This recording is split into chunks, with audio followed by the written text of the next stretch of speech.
Welcome to Village Church. My name is Zach. I'm the online pastor here at Village. And if it is your first time here, a special welcome to you.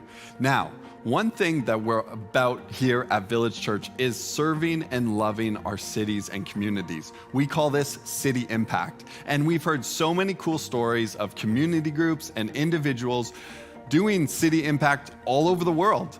And I would love to invite you into this, whether you're part of a community group and you have a mission, or you're just an individual with a specific passion to reach your city. I would love to come along and help you do just that. So the best way to do this is to go to thisisvillagechurch.com/connect with us. And I would love to connect with you. Now, I am so excited to be announcing our new fall series. This is happening September 26th. Now take a look at this. If you look at Leonardo da Vinci's painting, The Last Supper, you'll see a series of bread rolls that run across the center of the painting.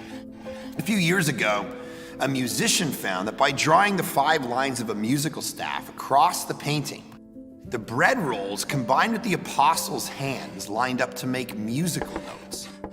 When read from right to left, which was Da Vinci's writing style, the notes combined to make a 40-second composition, literally a song. Even disbelievers have admitted that the composition's perfect harmony is too good to be a coincidence. Da Vinci was an expert musician as well as a painter, so he knew what he was doing. A song, hidden in plain sight. What is the thing we all want more than anything?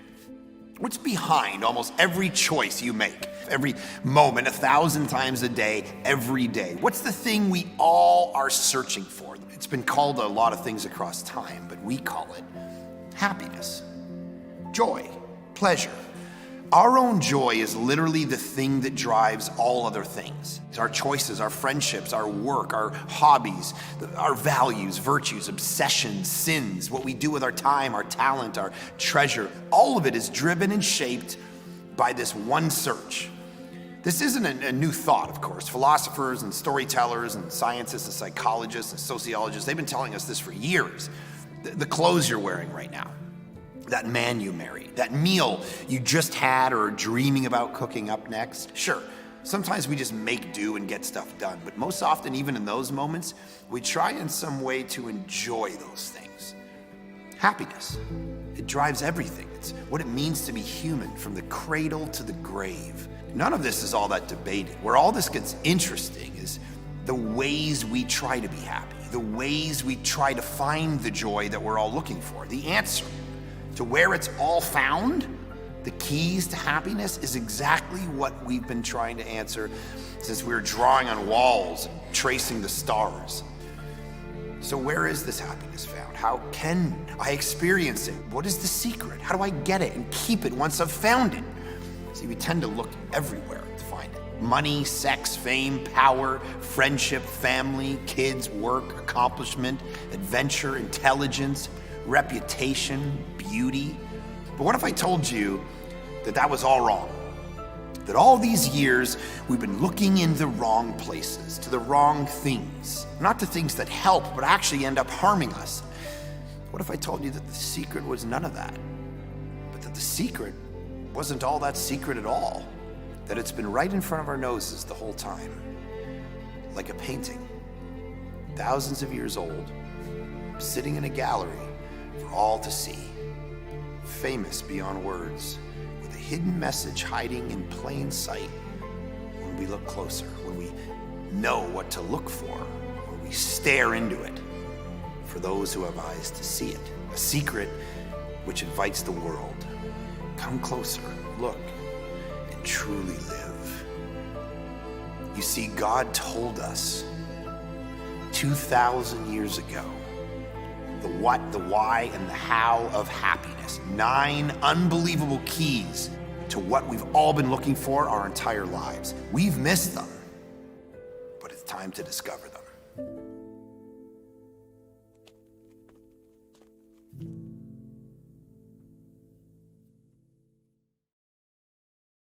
Nine keys to happiness.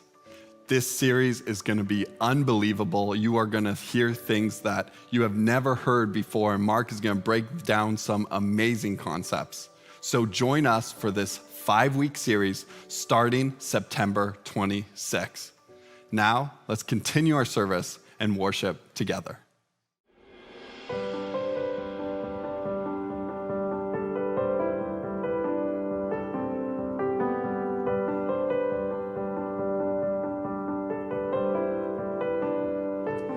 You bring life to the barren places, light to the darkest spaces, God. It's your nature. You bring joy to the broken hearted, hope to the ones who've lost it, God. It's your nature. There is no desert that your streams can run to. There are no ruins that your love won't make new. You tell the wasteland that it will bloom again, 'cause it's your nature. You will restore the years that shame has stolen. You keep the promises that you have spoken. I know this wasteland will be whole again, 'cause it's your nature.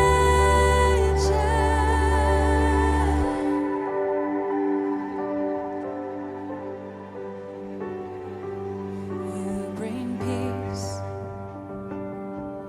to the war inside us. Speak,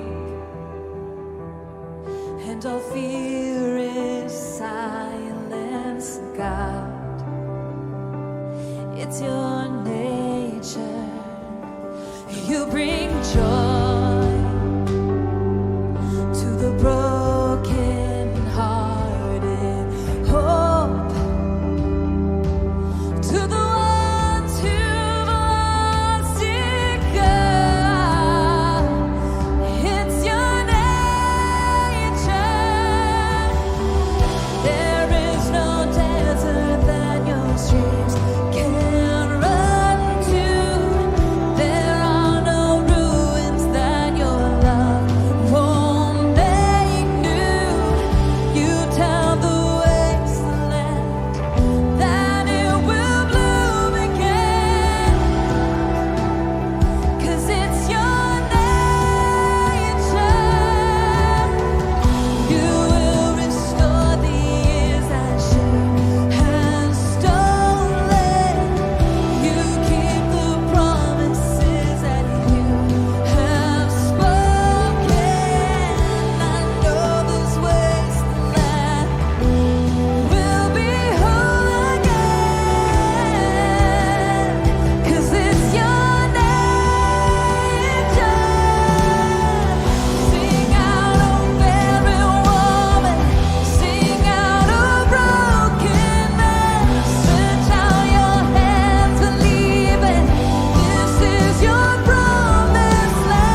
There is no desert that your streams can run to.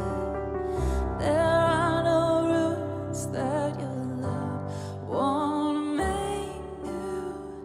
You tell the wasteland that it will bloom again, 'cause it's your nature. You will restore the years that shame has stolen. You keep the promises that you have spoken. I know this wasteland will be whole again, 'cause it's your nature.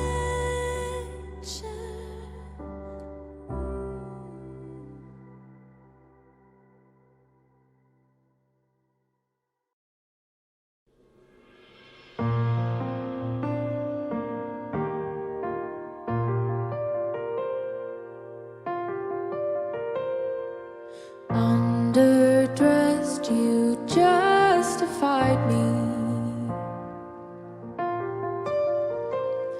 You tear down strongholds just to find me. The beggar's cup was filled with grace. Now I'm seated with a king. Your kindness leads me to repentance. You canceled death, you served my sentence. My inheritance is overflow, 'cause I'm seated with the King. Search me, prune me. I know your words are true. Vindicate me, consecrate me, make me one with you.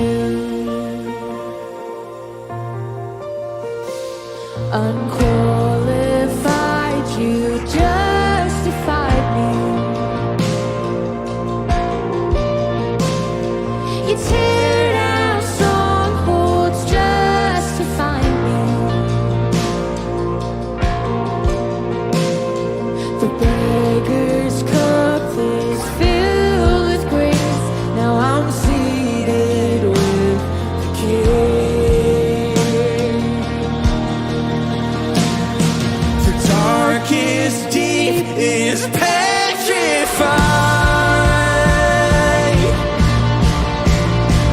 Oh, at the gates of Yahweh's eyes, the galaxies bow at your feet, but still you dine with me. Oh, I'm feasting with the King.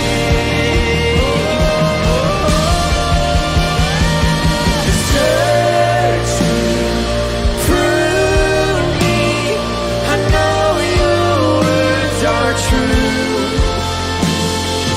Vindicate me, consecrate me, make me one with you. Vindicate me, consecrate me, make me one with you.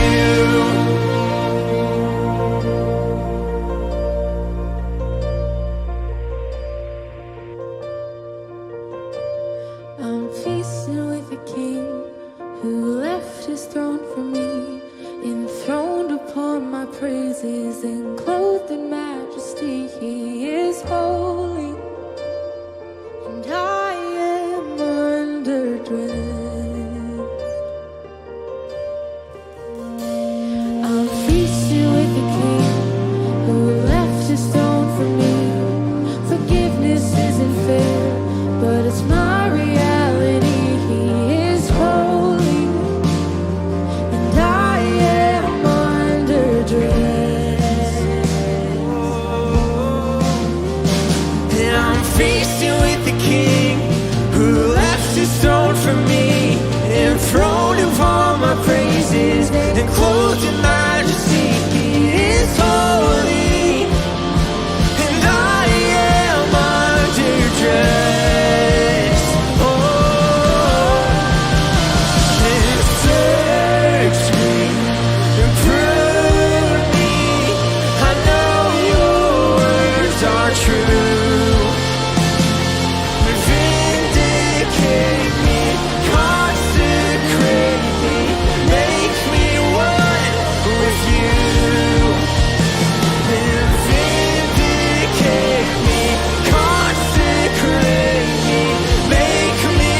Hey guys, Pastor Mark here. So glad you are joining us online or at any of our physical sites, man. We are super pumped that we are going back to in-person gatherings at our Surrey location, our only location right now that isn't gathering in person, on September 26th. So if you're someone who lives in Surrey, maybe you've never even been to an in-person gathering and you've joined us online since COVID. Get pumped, get super excited, get there. If you're someone who attends that site, awesome. September 26th, right in your calendar. We're super jacked.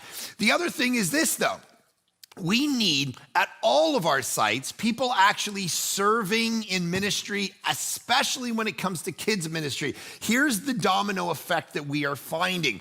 People are obviously slow to sign up, and I get it, we're in summer, but now, starting now, summer's over, which is kind of sad, and we're back to school, we're back into routine, so that means we need you to get back in routine because there are literally kids and families wanting to come to church, show up to church, and they can't. They literally set their alarms. I was talking to one family, and they get up and they get online to sign their family in, and all the spots are already taken. Now, the reason that happens isn't because of COVID. It's because we can only let a certain amount of kids and families into church because there's a certain amount of people serving, and that is limited, and so we can't let kids in the room. So we need a lot of people signing up to serve at all the sites, all the cinema sites, Langley South, Surrey, all the sites need people saying, okay, I'll step up, I'll serve in kids ministry, even give us 2 months of your time, whatever it is, I'll actually lean in, I'll be an usher, I'll do whatever it is that you can do or have done in the past. We need you now that the fall is here, summer's over, to actually step up, because we're seeing, and here's what happens to the human heart and rhythms in our life. Very natural, but we need to fight it a little bit.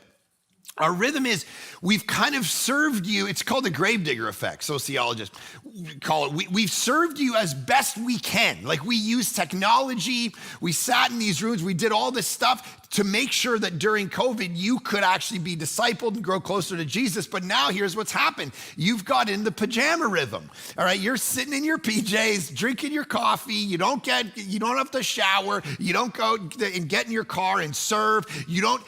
So all of that has become now your rhythm. And now you're like, oh, maybe this is something I need to do. Maybe I don't need to serve. Maybe I don't need to be present. We actually need you to fight that a little bit, because we actually need people serving. So we've served you well. We've loved you well. Don't make us turn this off, all right? Because we actually need people to serve in our physical locations so that other people can actually be reached for Jesus. Families, kids, people of all ages and stages in life. And we're literally having to limit them showing up to church because we don't have enough people serving. So make sure you follow the links if you're watching this online. Make sure you're looking at the newsletters. We will give you links in order to serve. We need you to do that. That's the heart and spirit of Jesus. I mean, we're studying a book right now, the Gospel of John. If you got your Bibles, open it to John chapter 7. We're going to jump into the verses after what Chris finished last week. But we're moving toward a time in chapter 13 where Jesus is the one who literally shows leadership and mission by getting down and actually washing his disciples' feet. That has always been the heart of Village Church. We want to love and serve our city, love and serve one another by actually serving, washing feet, not literally, but showing a posture of we want to actually reach people by serving, not having people just serve us. Okay, Jesus, you serve me and we're good to go. It's like, no, be the Jesus in that story and actually love and serve other people sacrificially. That's the big heart of Village. So we need you to do that starting now. And so we're looking forward to seeing you do that so actually we can continue to grow and reach people. Okay. Oh, John chapter 7, verse 14 is where we're going to start. Chris ended off at 12 and 13 last week. And so here's what it says. Yet for the fear of the Jews, no one spoke openly about him. This is going to be interesting. No one, meaning the crowds and the disciples, as they head to Jerusalem, no one is going to speak about Jesus. I'm going to talk about that in a second. Verse 14, about the middle of the feast that he's talking about is, and there's a bunch of feasts that are talked about in the Gospel of John. The feast that we're talking about is what's called the Feast of Booths. All right, so there was 3 pilgrimages a year where Jews went to Jerusalem and they celebrated. This was one of them, the Feast of Booths. And what it represented was this idea. It was called Sukkot, and it was the Jewish holiday that celebrated the 40 years that Jews spent in the wilderness trying to get to the promised land, and God kind of helped them build these makeshift tabernacles so that they could exist for 40 years in the wilderness. And after they came out of Egypt, and it took them 40 years to get there. And so this was the celebration that they did every year where they came together and actually celebrated those 40 years. So this is what we're talking about. They're in the temple. Now the temple represented both God's presence and the forgiveness of sins. That's the place where both those things happen. And here's Jesus going there to upstage both of those things, which is beautiful because we as Christians understand that in Jesus Christ, that's where we get the presence of God. And in Jesus Christ, that's where we get the forgiveness of sins. So he does this. He's always kind of hovering around the temple in John to make these huge theological statements, to change the theological vision of Israel in the world about what access to God and what forgiveness of sins actually looks like. It's beautiful because they live in a super symbolic culture, even more symbolic than the one we live in. And so sometimes it's hard to understand. Like I was watching a documentary on 9/11. Of course, we're in the 20-year anniversary of 9/11 as we sit here. And the reality is like, why did these people from the Middle East take out the World Trade Center, the Pentagon, supposedly one maybe going toward the White House? What are those moves? Those are symbolic moves. The two towers are the symbolism of world trade and economy and Western civilization and all of that. And then the Pentagon is this defense and the war and the army. These aren't just like, okay, what's the most populated places and let's go hit those so we can do the most amount of damage and kill the most amount of people. They were symbols. And so the Middle Eastern culture is super symbolic. Everything they do has symbols. We miss that in the Western world. So when Jesus is hovering around these places, he's doing it intentionally. He's trying to make a theological point. So here they are celebrating the Feast of Booths, the Feast of Tabernacles, it's also been called. They're all hanging out. It's like New Year's Eve in New York City, Times Square. It's jacked up. It's like people are wearing t-shirts and bands are playing. I mean, it's like a Christian conference. I don't know if you've ever been to a Christian like musical conference or like a huge like a celebration. Everyone's walking around. I went to one a few years ago, and it was like people were wearing like Guns and Moses t-shirts, this kind of stuff, right? It's like you got a lot of like the fish on the back of the cars, like in the parking lot, and everyone's kind of talking about Petra or whatever. I don't even know what that is. But it's like everyone's jacked up. Everyone's talking about this kind of stuff. It was a festival where Christians were gathered, and there's this rumor afoot that like they're trading out their Bibleopoly pieces and waiting and there's a rumor afoot. Literally, someone found out I was a Christian when I first got married, and their wedding gift to me was Bibleopoly. So you're literally buying up spaces, like they've got it at one of these conferences for sure, and it's like Boardwalk was Jerusalem, all right? Like this is what we're talking about. So, because they thought that's what I would play. It's like, I'll trade you Corinth for, it's like, no, this is not a thing in my life. So anyway, that's what they're all there for. And there's this rumor, there's this whispering that there's a guy claiming to be the Messiah, and he's doing miracles. So of course he's gonna show up here. He's gonna announce his run for president in Jerusalem. And yet, here's the crazy thing. He goes into no one speaking openly of him up into the temple, and he begins teaching, but he begins doing so super subtly. And then there's this piece of it that's actually like, it's secret. So if you read chapter 7 in verse 4, it says this: "For no one works in secret if he seeks to be known openly. If you do these things, show yourself to the world." That's the disciples' play. No one wants to reveal themselves. Like if you want to really make impact, you got to be public about it. That's their argument. His pushback to them, verse 10, "But after his brothers had gone up to the feast," because he says, "I'm not even going, then he also went up, not publicly, but in private." Here's the crazy thing. Jesus upends all of our expectations. Jesus does the opposite to what we expect him to do in this moment. And he does it in our life every day. We think that, man, here's the way to make me grow as a Christian. God, you want me growing closer with you. You want me walking with you. You want me being sanctified. Here's what I want you to do. Bless me, give me health, give me wealth, make things go well for me. And I'm going to step back and go, man, God is so good, right? That's the agenda that we set out. And of course, he doesn't do it that way so often. There's pain in our life. There's suffering in our life. I was talking to a guy the other day, and it was almost this approach that all of us have to figure out. It's like, when those times come in our life, are we recognizing it as this is what God's doing in my life, or are we recognizing it as I don't want to believe in God anymore? I was talking to a guy with pancreatic problems the other day, young guy, dealt with it. His wife was dealing with health issues, and he looked at me and he said, I know this sounds really bizarre, but the intimacy I have with Christ now, I wouldn't want to have that taken out of my life for anything. And I'm like, what do you, this is kind of what the Bible does. It's like this interesting world where if you're going to a church and people believe that suffering is always, it's never the plan of God in your life, run. Because there's people who really think that. They go, oh, you can't even say disease out loud because that means you're gonna invite the disease in your life. Listen, that's like witchcraft. That's not Bible, all right? You look to anybody in the Bible who's the center of the story. There's pain, there's suffering. Go to Job, go to Joseph, go to Jesus, go to Paul, go to Peter, go to the early church. Suffering, in order to create in them, Paul argues in Romans 5, a kind of perseverance, a kind of character in their life. So here's Jesus doing things in ways that we wouldn't necessarily do them, but this is what he does. He upends all of our expectations. This is what theologians call the upside down kingdom.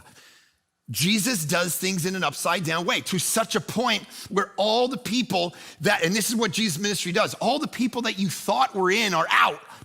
And all the people you thought were out were in. This is why everyone's confused about Jesus. This is what I love. He's like the liberals didn't like him because they were like, you take the Bible literally. You teach that there was a literal Adam and Eve, a literal marriage, literal male and female, literal resurrection, literal marriage, literal miracles. We don't believe in any. Get out of here, Jesus. You're too literal for us. You're too conservative for us.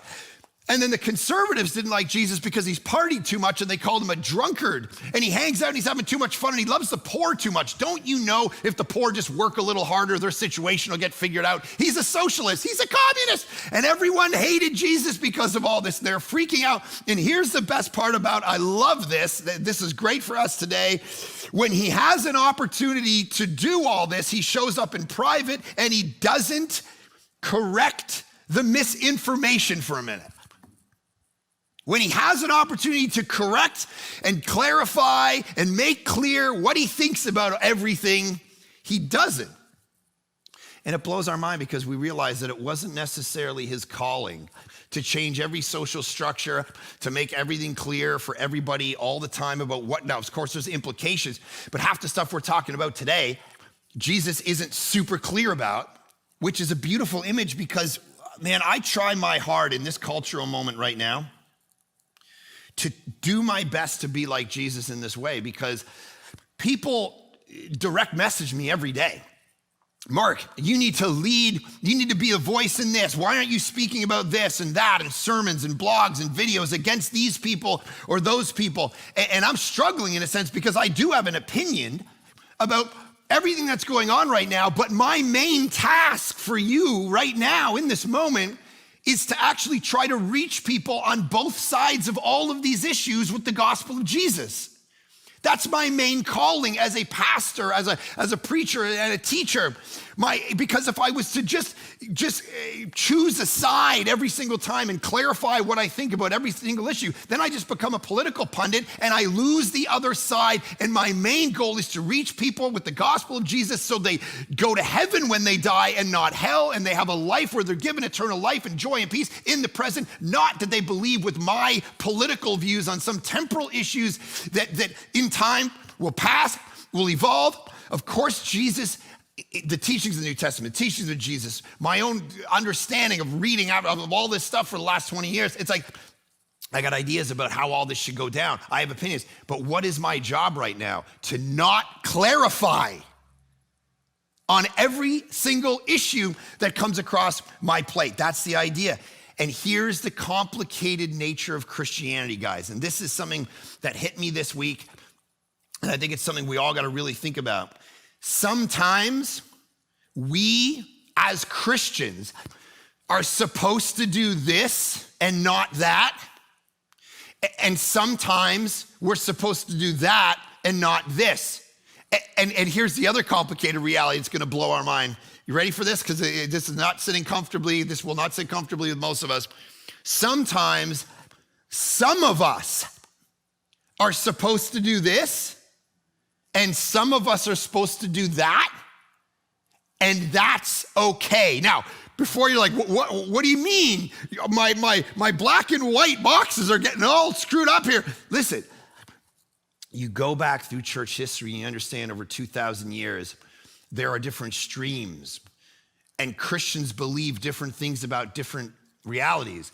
And so when we say Christians are supposed to do X, what do we mean by that? Lutherans or Catholics? What do you mean, Anabaptists or Pentecostals? Baptists themselves, Protestants?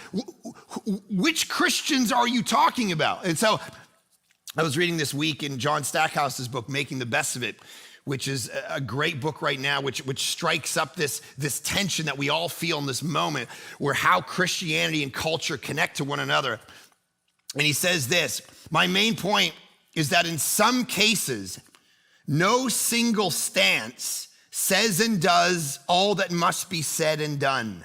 And therefore, more than one posture might be necessary to cumulatively bear witness to the broad scope of God's word and will in a complex matter.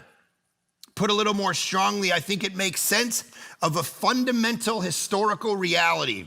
Christians of obvious good sense and good faith have disagreed about lots of things, and it's not clear to me, at least, that one side or another was always just wrong. Think about how humbling that is. Can we live in the nuance that there's not always one monolithic response of Christians to whatever issue is on the table? There's a variety of nuances and ideas in particular moments and particular times. And in order for the world to see a fully rounded church witness, there's not maybe just one political party or one political view that's the way.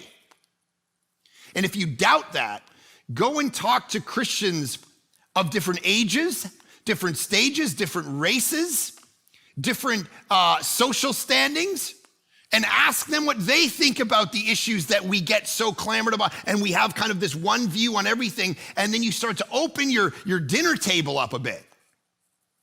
And you start to realize different races and social classes and the poor, they deal with all of these things differently. And sort of come in at it as if there's, like my brother-in-law, Indian background, Hindu background, became a follower of Jesus. My brother's wife, my sister-in-law, she's Chinese. So when we sit around, there's all these kids. It looks like the UN, bro. I mean, it's just like, what is our view on X? And it's like, well, what do you mean? I'm coming from a Chinese perspective on this. I'm coming from an Indian Hindu past background on this. Now I'm coming from a Christian view on this. And everyone's coming together. So what's the view? There's nuance here. And there's a kind of humility where Jesus goes privately. You got to underline, circle, double click that reality. Jesus does stuff backwards and upside down and counterintuitive to what we think is going to work. And there's a freedom in it. And so verse 15 then, it says, he's up in he's doing some teaching in the temple. We're not told what he's teaching. The Jews therefore marveled, saying, how is it that this man has learning when he's never studied? Now, of course, it doesn't mean that he'd never read the Bible or never picked up a theology book. What they mean, because every Jew growing up had memorized large swaths of the Old Testament and knew theology, whatever, far more than we tend to do. What they mean is, he hasn't studied, he didn't go to seminary and become a priest or a rabbi or a scholar. He's a regular Joe. The rest of the Gospels, if you take them collectively, they tell us that he followed in his father's footsteps, chose his footsteps, and was a carpenter. So here's Jesus, he's a carpenter. Why is he so smart about theology? Why is he always telling us what God really thinks about salvation, whatever? And this is what we've got to understand. Dallas Willard talks about the idea that Jesus was the smartest man in the world. And you got to realize that what this smartest man, it's easy to say that, of course. If you're a Muslim and you're watching this right now, if you're a Buddhist, if you're a Sikh, if you're an atheist, an agnostic, a Jew, and you're watching this right now, a Jehovah's Witness, a Mormon, you might say Jesus Christ was a smart guy. You might kind of agree with this guy's ever studied. He's got some brilliant ideas. But here's the understanding that if you don't understand that Jesus Christ is actually claiming to be God's son, and you don't buy into that, which of course for some of you, if you're watching this, is a heresy. The idea that Jesus would claim to be God's son is literally a heresy. The fact that he claims to be divine, the fact that he was claimed to be born of a virgin, all of this stuff is heresy in a lot of religious constructs. You have to understand that just saying he's a good teacher, as Lewis said, when you actually start to dig into his teachings, if you don't accept that he's God, then he's not actually a good teacher. That's the irony of all this. He's actually a terrible teacher. And Lewis said, he's like a crazy person who thinks they're a fried egg. It's that level, unless you buy into the fact that he actually is God's son and he's perfect and he's divine. He came to die for the sin of the world. You buy into all that, then he's a good teacher. Outside that, his teachings are actually terrible because he manipulated people and he lied.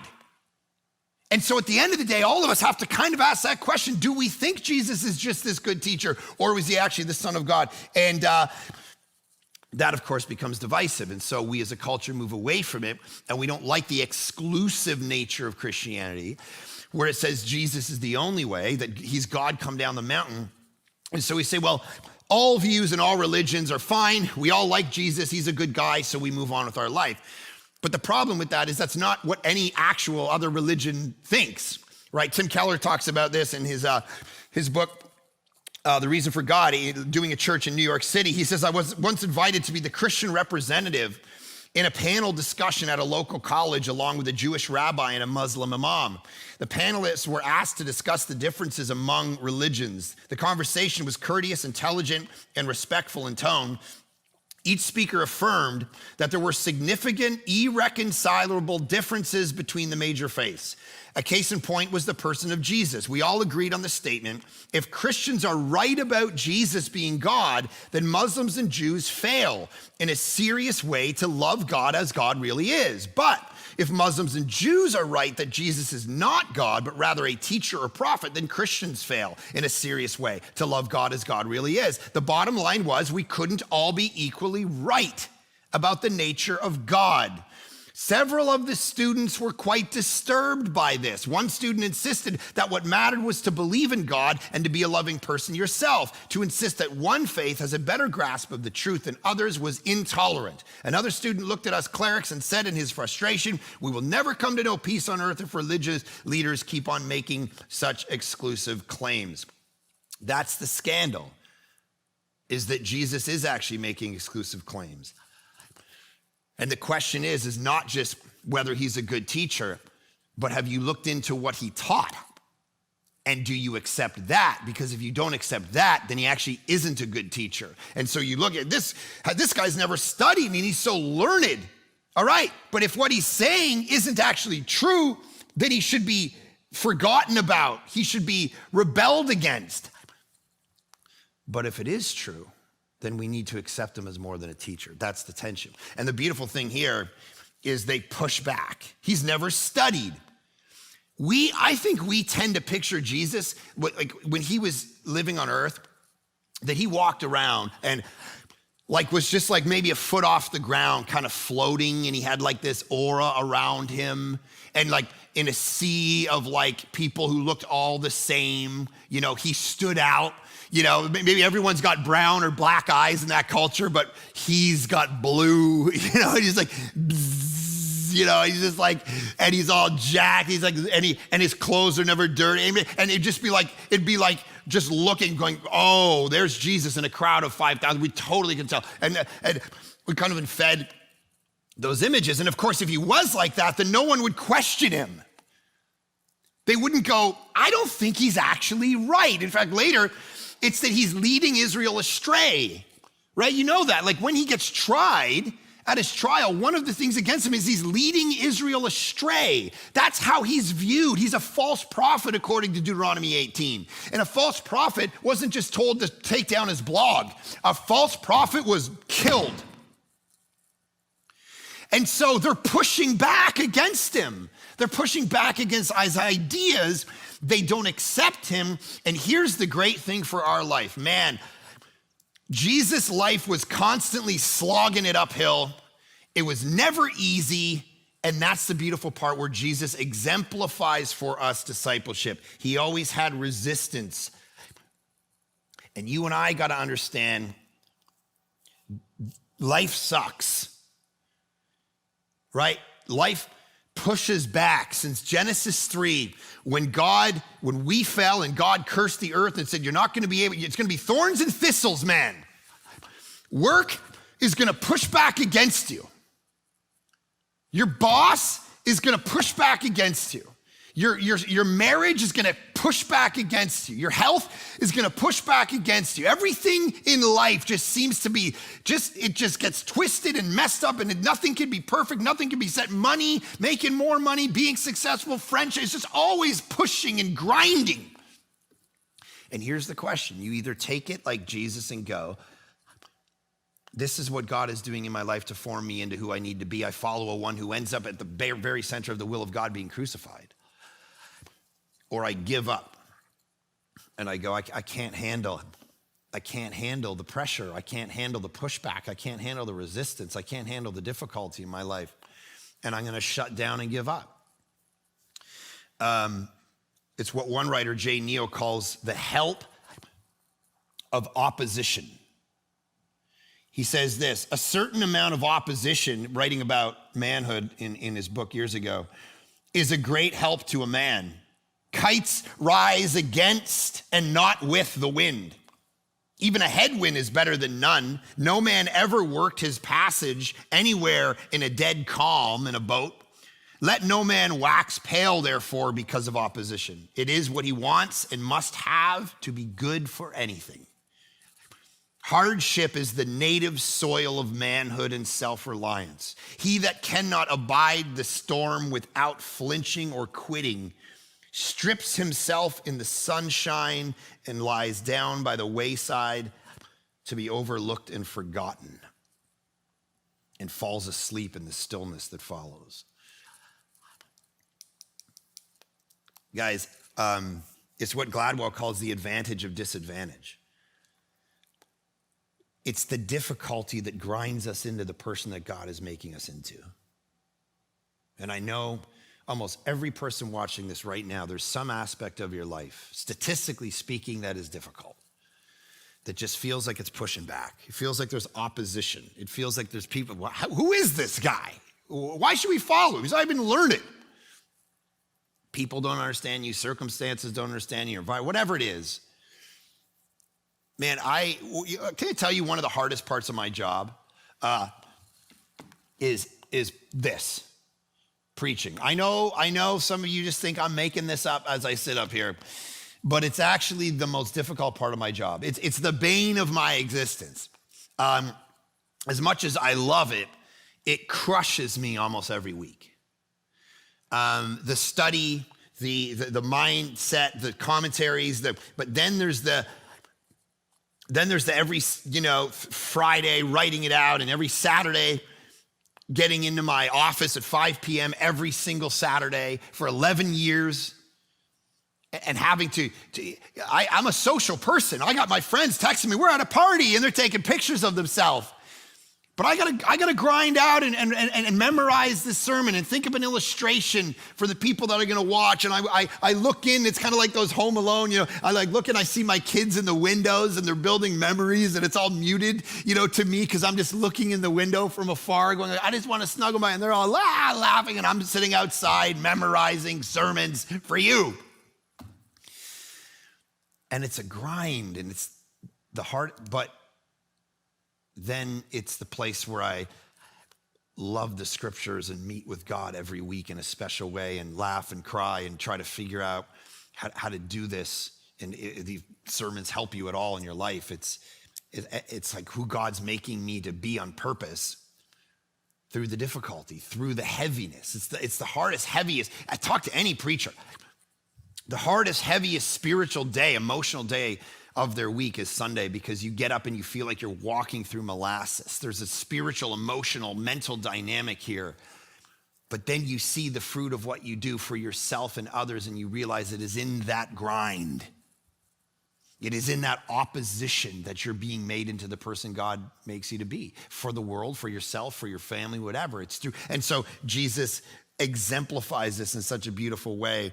And so take encouragement from it. He constantly faced resistance. And then it says, so Jesus answered them, my teaching is not mine, but his who sent me. I love this, Because Jesus, they're going, where did he get all this information? He says, verse 17, if anyone's will is to do God's will, he will know whether the teaching is from God or whether I am speaking on my own authority. So this idea that, look, I didn't just come up with this on my own. They're asking, which rabbi is he getting this from? And he's going, I'm not getting this from another rabbi. I'm getting this from God himself, which is why the people always throughout the Gospels go, I can't believe he's teaching as one with authority. It's like he's getting his message from somewhere, and this is what Jesus claims. I'm not getting this from rabbi this and rabbi that. I'm getting it from the Father. The Father has actually told me. It's the one who sent me. He gave me this. This is why if you're new to our church and you wonder why we go through the scriptures every week and then bring it into our life, it's because these are the words of God for the world. This is the Father downloading his will, his ideas, his theology to you. And so as Augustine said, the Bible is the face of God for us now. It's the sure thing now. And that's why as a church, when we come together, we just sit on this and go through it text by text by text, because we want to understand what God thinks, not what we all think, not what I think. We've all had preachers and teachers and leaders fail us. And that's the point. Jesus is going, I'm getting this from God. So I want you to actually test everything I'm saying against the scriptures, not just ideas that I happen to have because I had some bad pizza last night. That's why we build our whole life on the text, and week in and week out. You ever wonder why when I come to Village Church, is it like singing and then a guy gets up and he just verse by verse through the Bible? It's because I want you to think based on this thing, not based on me. And this is why what we're doing at the best of my ability. And this is what Jesus is saying. There's authority. I'm not just working from my brain here. The Father is giving me this, and I love it because so often we're about Jesus as a church, but then you look at the teachings of Jesus and he's about the Father.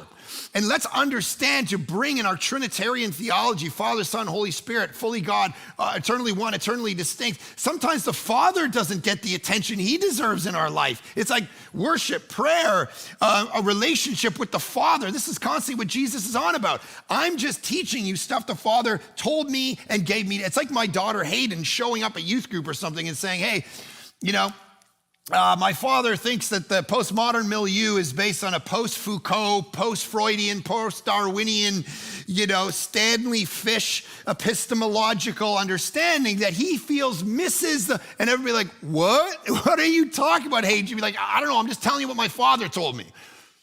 It's what Jesus is doing. He's saying, I'm not just riffing here. God told me this stuff. And so do you worship the one who sent me? Do you worship the Father? Do you pray to the Father? Do you walk with the Father? Do you love the Father? Do you understand the Father's calling in your life? Again, here's what Jesus does. Now listen to this. This is a crazy verse that's going to mess with us again, but I love it. So look at what he says. He says in verse 17, look at this is crazy. If anyone's will is to do God's will, he will know whether the teaching is from God.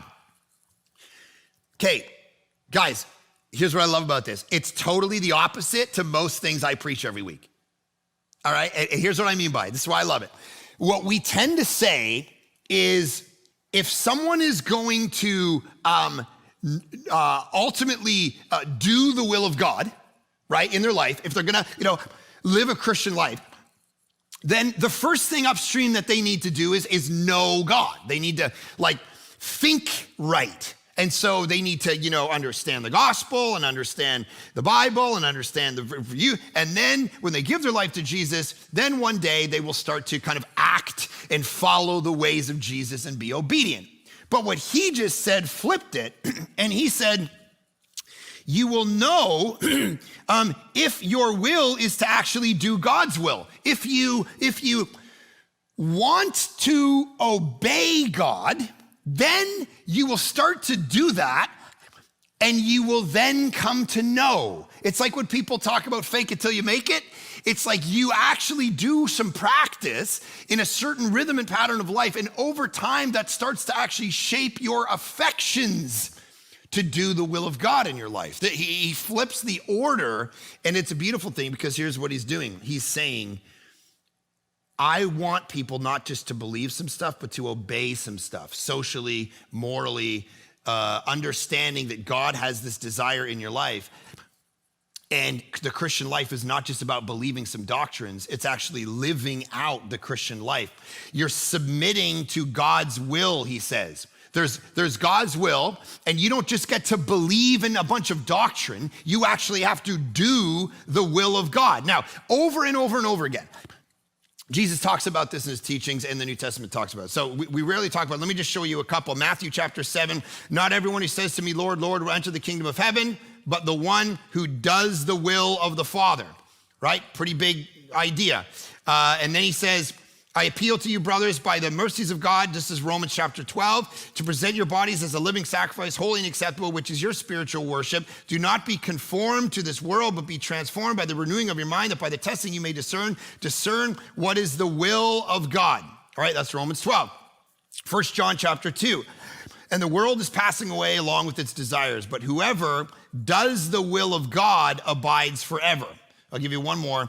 The one who speaks on his own authority seeks his own glory, but the one who seeks the glory of him who sent him is true, and in him there is no falsehood. So there's this idea that the will of God is actually the thing that we need to follow. We need to figure out how to follow it, and then our affections will actually follow that, and we'll actually start to know God. Now, here's the problem.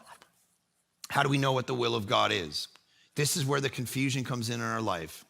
And I want to try to free you from some of that confusion. Now, here's what I mean. I'll give you an illustration. So during COVID lockdown, there was these moments of different rules going on that the government was kind of laying out, right? So there was like, you can do this, and then you can have 6 people, you're safe 6, and then you could have the 30, and then you could hang out with them inside, then you could hang out with them outside. And it was one of these moments where we think we're in this moment where people could come into our house and hang out and do all, and so, but 6 people only. And so we had these 6 people, and we had this meal, and we went through kind of the Seder meal. It was actually it was April Fool's Day. It was Easter. So we got together for Easter and did like this kind of Jesus is the fulfillment of the Seder meal. Went through all these steps, and it's kids and this family. It was beautiful. All the kids go upstairs. Adults are hanging around my living room after, just the 2 couple, myself and one other couple. And we're hanging out, and the kids are upstairs making a movie or something. And the phone rings in my house, the house phone, which is like, I didn't even know we had one, but the phone rings off the wall. I'm like, what's happening? So I pick up the phone, I say, hello. And they say, hey, it's the RCMP. And I'm like, uh-oh. And now I'm like, oh, there's some neighbor who's probably called the cops on us because we have these people over, right? So now it's like, oh my goodness, what's happening? And they're like, hey, just wondering everything's okay now. Yeah, everything's great now. Okay. How you feeling tonight, sir? Feeling great. How are you feeling? Great. We're just going to send a car over to check on you. I'm like, what do you mean? They're like, well, we've had a call from inside the house. And I'm like, okay. And I'm not even sure I hung up the phone, all right? I threw the phone and then ran upstairs, and all the kids are in this room, they're shooting this movie, and I'm like, leave now, because I don't know the rules at this moment. I'm like, oh my goodness, the cop's gonna come, this family's not allowed to be here. And I just go into the room, and the kids are, I'm like, everyone leave now. And they're like, bah, and they all started to laugh and said, ha, happy April Fool's Day. And I'm like, no, you idiots. Leave now, the cops are coming. And they're like, bah, happy April Fool's Day. I'm like, oh my goodness. So now the other parents are like, what are you doing? And I'm like, you gotta get out of here. I don't know what the rules are, but you're in my house. We're gonna get arrested. We're gonna get thrown in jail. We're gonna get whatever. And so we gotta get out. So they're like, get out of here. And one of the kids is dressed up in one of my shirts because they're shooting a movie. He rips my shirt off and he just throws it. And so you got this whole family running down our cul-de-sac to where the one kid doesn't have a shirt on. They're all screaming about April Fool's Day. They all get in the car and they just take off.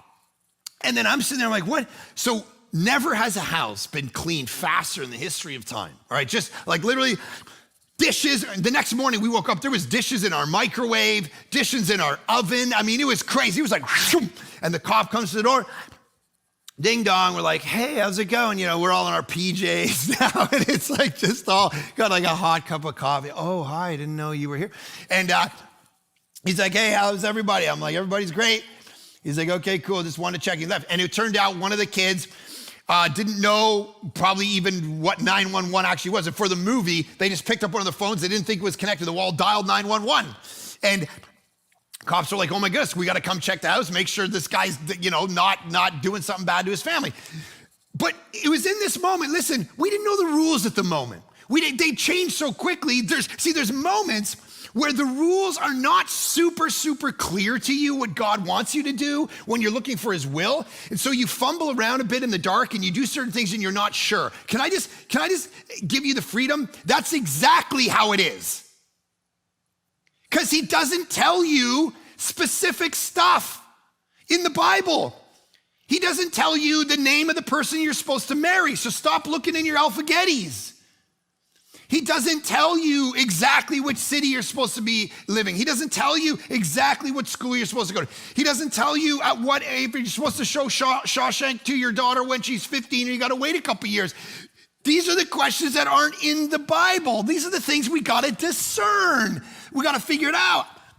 And so there's 100 of those. How much are you supposed to give to this project? How much are you supposed to do? What are you supposed to do? You don't know because you can look and look and look, and I think it's in Ephesians, and I think it's in the Hebrew. It ain't, bro. Sis, to be inclusive. It ain't. But there is stuff that is clear. And you know you're doing the will of God. Be baptized. Don't cheat on your spouse. Give your money to kingdom stuff.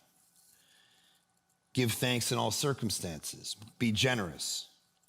Pay your taxes. Pray. Don't be arrogant. Love your enemies. Pray for those who persecute you.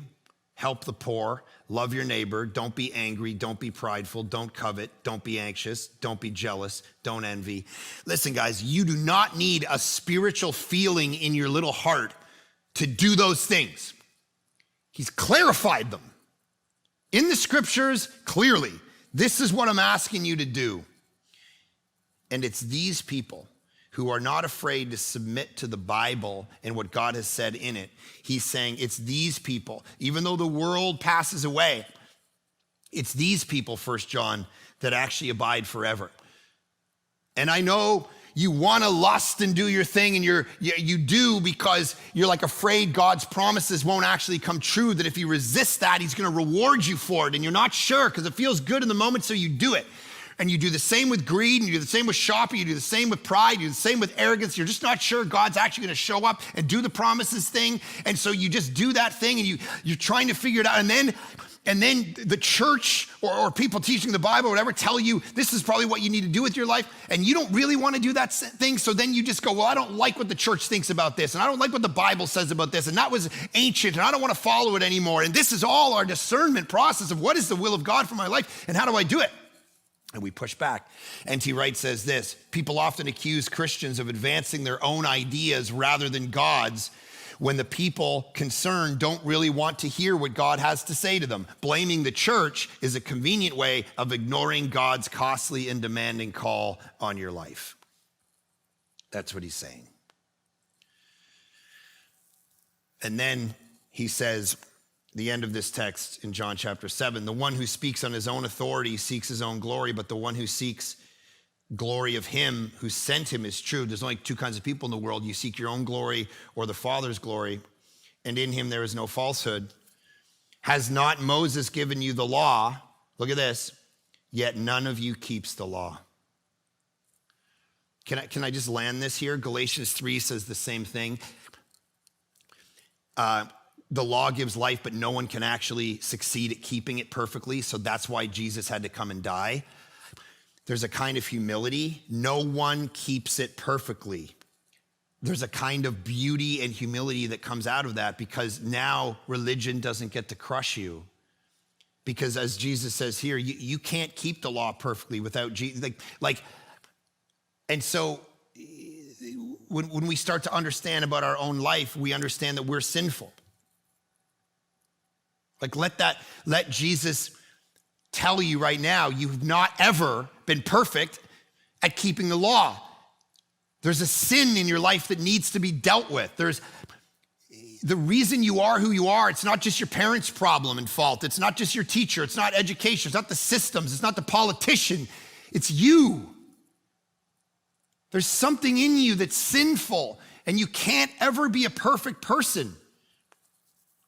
How many counseling sessions have I done with people where the wife or the husband will come in and just slay the other one with their list of ways that they're wrong, and how quickly I look at them and say, really, and you have no part in this? You ever looked in the mirror?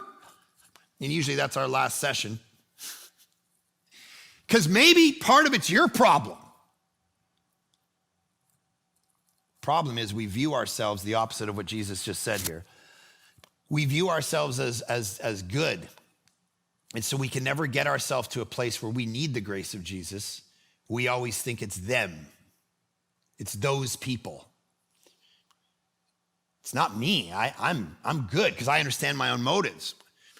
But then you begin to realize how crazy it is that you program yourself to think that way long enough and you can't even see anymore outside the matrix of your own brain and the lies you tell yourself. Psychologists have a heyday with this stuff because it's fascinating. You look at, yesterday, I was thinking about how scary this is. Pavlov's dog, you know that famous, you ring the bell, you give a dog dinner, and then all you need to do is ring the bell and it starts to salivate. So that's a program. A dog's brain is just like our brain. It programs like a computer over time. So yesterday, I thought about this because my wife had done something with the system. We have this doorbell, and it's like got a little camera in it and stuff. And so she has this app, and so it's for all the Amazon packages that come to our house. So it's like that shut down, so she had to reboot it. And so she's sitting at the front door, and she'll ring the doorbell. And she rings the doorbell, and my dog is sitting there. She's looking at Aaron. She knows who it is. There's no strangers around. But she rings the doorbell, and my dog starts going, rah, rah, rah, rah, rah, starts barking like a crazy person. But she only barks when new people arrive to her. She doesn't bark when Aaron's just standing around. But you ring the doorbell, and her brain says bark because it's programmed like a computer. This is what's scary about all of us. We program into ourselves to not really believe that we're sinful, to not really believe that we're wrong, but it's always those people over there. And so we divide and we start to judge people. And this is what Jesus has a constant problem with, because he says, has not Moses given you the law? And look at how the passage ends. He says, do not, verse 24, do not judge by appearances, but judge with right judgment. What happens is we think we're so good, we're not sinful, so we judge those people. Yeah, but they're gay, so I'm gonna judge them. Well, I'm gonna judge you because you're anti-gay. Now we got some division. And now we got some pride welling up in us. We know what's what. Well, they cheated on their spouse before. They've never cheated on their spouse before, so I can't listen to them because they're too righteous. They should have been marching in that parade. They should not have been marching in that parade. I heard that they're anti-vax, terrible. I heard that they're pro-vax, terrible. I heard that they wear a mask when who's these masked people? Well, I heard that they don't wear a mask. What a jerk. And all of a sudden, we justify and divide and divide. I had people send me an email telling YouTube videos saying, if you're a real pastor, you'll preach this. And it's like, when do I show up to your workplace and tell you how to do your job? We're all getting so full of pride, aren't we? Thinking our team is right, telling each other they're wrong, they're right. Election season just gets worse. They're right, they're wrong. Pride. I had a guy, there was a guy interested in joining one of our sites that we're launching in one of the cities. And there was a picture that was posted to me like a year ago, and I was wearing these shoes. Okay, check this out, okay? He calls up the church, the guy planning the church. He goes, I'm leaving. I mean, we haven't even started the church yet, so I'm leaving the church. It's like people love that phrase. I'm leaving the church because Mark is wearing Gucci shoes, and those shoes, I looked them up, they're $1,000. I can't believe, what is this, preachers and sneakers? Who does this guy think he is? And I'm never coming back to your church. Delete my email, never talk to me again. Buddy, these are Aldos. They cost me $50. They ain't Gucci's.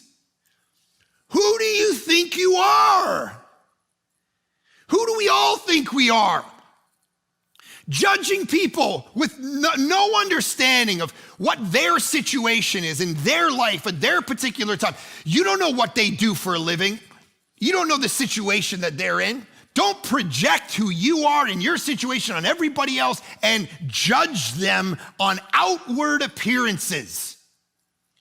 Or else you will divide and divide and divide until your own soul is so withered that you don't understand that you're the one. Every single one of us is the one that's in need of the grace of God in our life. None of us obeys the law perfectly, which is why the great parable in Luke is about the guy standing and saying, thank God I'm not like this sinner. And the sinner just has his head and goes, I need your grace.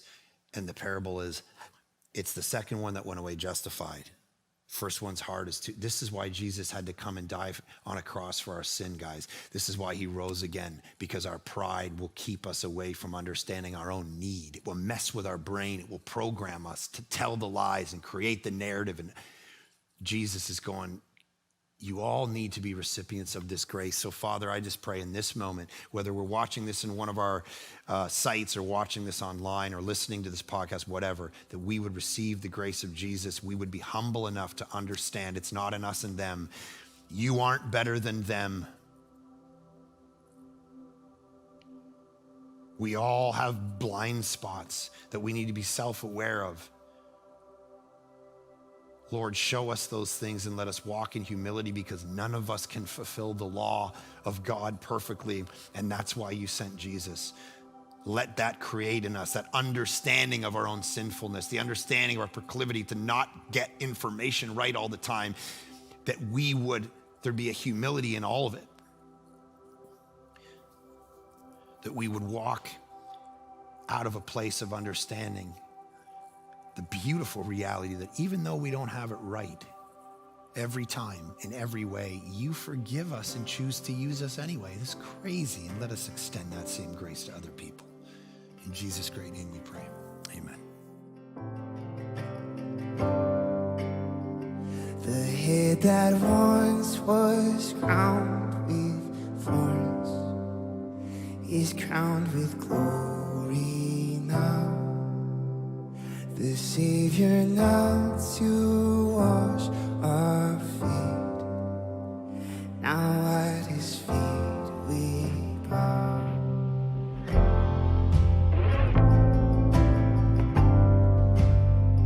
The one who wore our sin and shame, now robed in majesty. The radiance of perfect love now shines for all to see.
Spirit, I will rise from the ashes of defeat. The resurrected King is resurrecting me.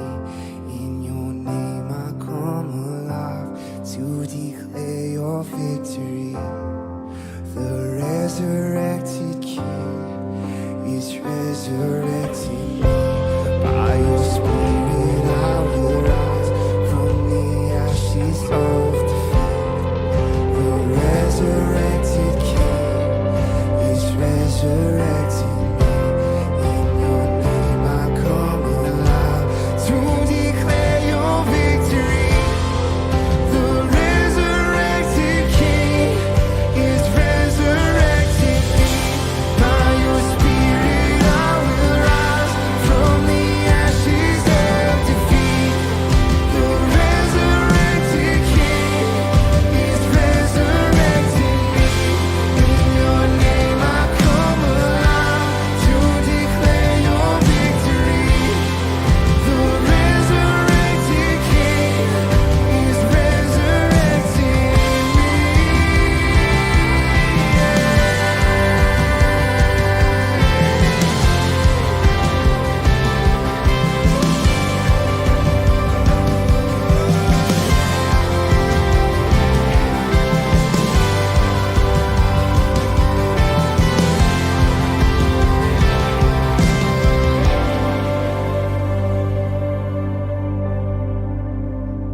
The tomb where soldiers watched in vain was borrowed for 3 days, and his body there would not remain, 'cause our God has robbed the grave. 'Cause our God has robbed the grave.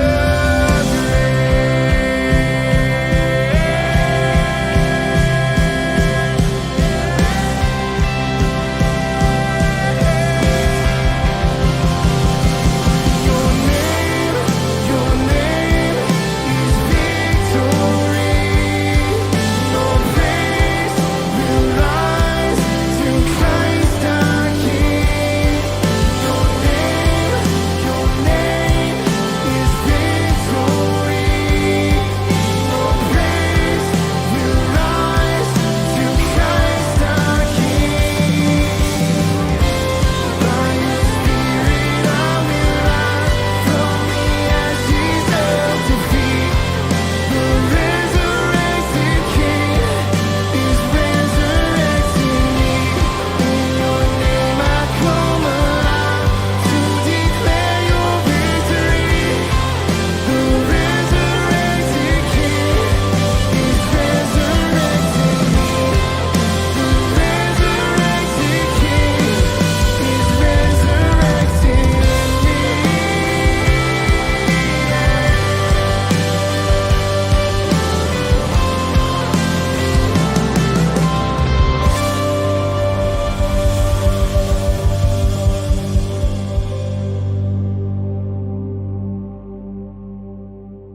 Jesus changes everything.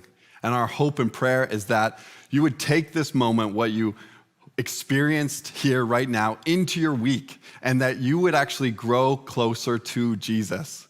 And I also want to thank you, because none of this would be possible without your partnership. And if you would like to financially partner with us, you can do so by going to thisisvillagechurch.com/give. Thanks so much for joining, and we'll see you next time.